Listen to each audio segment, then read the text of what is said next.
ঈদের ছুটিতে বৈরী আবহাওয়াকে হার মানিয়ে পরিবার পরিজন নিয়ে মানুষের উচ্ছ্বাসের কমতি নেই। সকাল থেকেই সাতক্ষীরার বিভিন্ন পর্যটন কেন্দ্রে ছিল দর্শনার্থীদের উপচে পড়া ভিড়।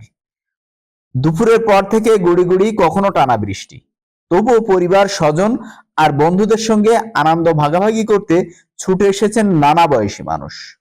বিশেষ করে উপকূলীয় প্রাকৃতিক সৌন্দর্যে ঘেরা পর্যটন কেন্দ্রগুলোতে ছিল বাড়তি আকর্ষণ। কেউ ছবি তুলছেন, কেউ নৌভ্রমণে ব্যস্ত, আবার কেউ প্রকৃতির স্নিগ্ধ পরিবেশে সময় কাটাচ্ছেন। বৈরী আবহাওয়ার কারণে কিছুটা ভোগান্তি থাকলেও দর্শনার্থীদের আনন্দ উচ্ছ্বাসে তার খুব একটা প্রভাব পড়েনি।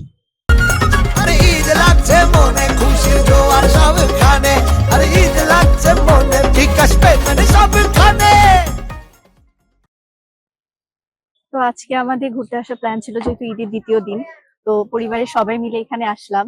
এখানে মানে সুন্দর একটা পরিবেশ, আজকে বৃষ্টি হয়েছে, তো সব মিলিয়ে খুব ভালো লাগছে। এটা বলতে এই যে আসার সময় একটু কষ্ট হয়ে গেছে, ঝড়ের মুখে পড়তে হয়েছে, বাট আলটিমেটলি এসে ভালো লাগছে। এখানে সবার সাথে পরিবেশটা অনেক সুন্দর, আর যেহেতু ঈদের একটা আমেজ এখানে পাওয়া যাচ্ছে, তো সব মিলিয়ে ভালো। বৃষ্টি না হলে যতটা গরম ছিল, আমার মতে বৃষ্টি হওয়ার কারণে তার থেকে ভালো হয়েছে যে আবহাওয়া ঠান্ডা, সবাই ঘুরে মজা পাচ্ছে, তো এটাই। আমরা আসলে আসছি অনেক দূর থেকে, ময়মনসিংহ থেকে। এখানে ঘুরছি, ঘোরাফেরা করছি, অনেক ভালো লাগছে। কিন্তু বৃষ্টির জন্য তেমন একটা উপভোগ করতে পারি নাই। এখানে নদীটা বিশেষ করে বেশি ভালো লাগছে, আর আশেপাশে জায়গাটাও অনেক সুন্দর। আর কেওড়া গাছ, বিশেষ করে এটা আমাদের ওদিকে এই মানে কেওড়া গাছ, এটা চিনেই না কেউ, মানে কেওড়া কি, এই জায়গায় এসে এই ফার্স্ট আমি দেখলাম কেওড়া গাছ। তো ভালো লাগছে, সবকিছু মিলায় উপভোগ ভালো করছি, অনেক সুন্দর। এই যে নীল আকাশ, নীলা সুন্দরবন দেখতে। এখানে পরিবেশটা খুব সুন্দর। ঈদের পরবর্তী দিন বৃষ্টি হওয়া সত্ত্বেও অনেক টুরিস্টরা এখানে আসছে ঘুরতে। আমরা খুব দেখে অনেক মজা পাচ্ছি। সুন্দরবন চারপাশে অনেক গাছপালা, এগুলো দেখতে অনেক ভালো লাগছে। এখন যদি বৃষ্টিটা না হইতো তাহলে ঘুরে আর একটু ভালো হইতো। এই সময় ঘুরতে আসছিলাম ফ্যামিলি সহ খুলনা থেকে সাতক্ষীরায়। এখানে এসে দেখি বৈরী আবহাওয়া আর ঝড় বৃষ্টির কারণে যেটুকু আশা করছিলাম সেটুকু হয়নি। তো বৃষ্টির কারণে আসলে আমাদের মজাটাই ভিন্ন ঘটেছে।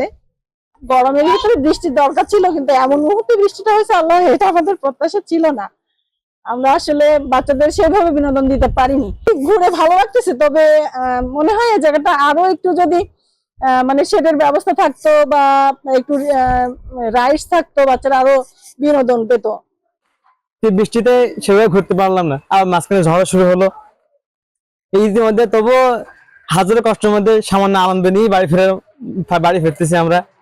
আমাদের টুরিস্ট পুলিশ কর্তৃক এখানে যারা টুরিস্টরা আসে সুন্দরবনে, তাদের বা নিরাপত্তা যেন বিঘ্নিত না হয়, তারা যেন কোনো অযাচিত বা অনাকাঙ্ক্ষিত হয়রানির শিকার না হয়, সেজন্য আমরা টুরিস্ট পুলিশ এখানে সার্বক্ষণিক নিয়োজিত আছি। আমরা সকাল থেকে সন্ধ্যা পর্যন্ত, যতক্ষণ না পর্যন্ত টুরিস্টরা এখানে আসে, আমরাও এখানে তাদের নিরাপত্তার জন্য আমরা ডিউটি করতেছি। আমরা সার্বক্ষণিক চেষ্টা করি যেন আমাদের যারা টুরিস্ট আছে তাদের জন্য কোনো ধরনের কোনো অনাকাঙ্ক্ষিত কোনো পরিবেশের সৃষ্টি না হয়, তারা যেন সুন্দর নির্বিঘ্নে বাংলাদেশের পর্যটন শিল্প সুন্দরবন এখানে ঘুরে যেতে পারে, এবং তাদের যে ঘোরাফেরা বা চলাফেরা এখানে যেন কোনো সমস্যার সৃষ্টি না হয়, এই জন্য আমরা টুরিস্ট পুলিশ এখানে সার্বক্ষণিক নিয়োজিত। ঈদের আনন্দ শুধু উৎসব কিংবা আনুষ্ঠানিকতায় সীমাবদ্ধ নয়, কারো কারো কাছে হয়ে ওঠে পরিবারকে সময় দেওয়া, প্রশান্তি খুঁজে নেওয়া কিংবা প্রকৃতির কাছে ফিরে যাওয়ার উপলক্ষ। বৃষ্টি কিছুটা ভোগান্তি বাড়ালেও ঈদের আনন্দ থেমে নেই। ঈদের দ্বিতীয় দিন পরিবার পরিজন সহ সময় কাটাতে আকাশ নীলা সহ সাতক্ষীরার পর্যটন কেন্দ্রগুলোতে ছিল উপচে পড়া ভিড়। তবে স্বস্তিদায়ক ভ্রমণ নিশ্চিত করতে উন্নত সুযোগ সুবিধা আর দুর্যোগ মোকাবেলায় উন্নত প্রস্তুতি আরো বেশি প্রয়োজন। Afzal Hossain, NTV online, Shyamnagar, Satkhira.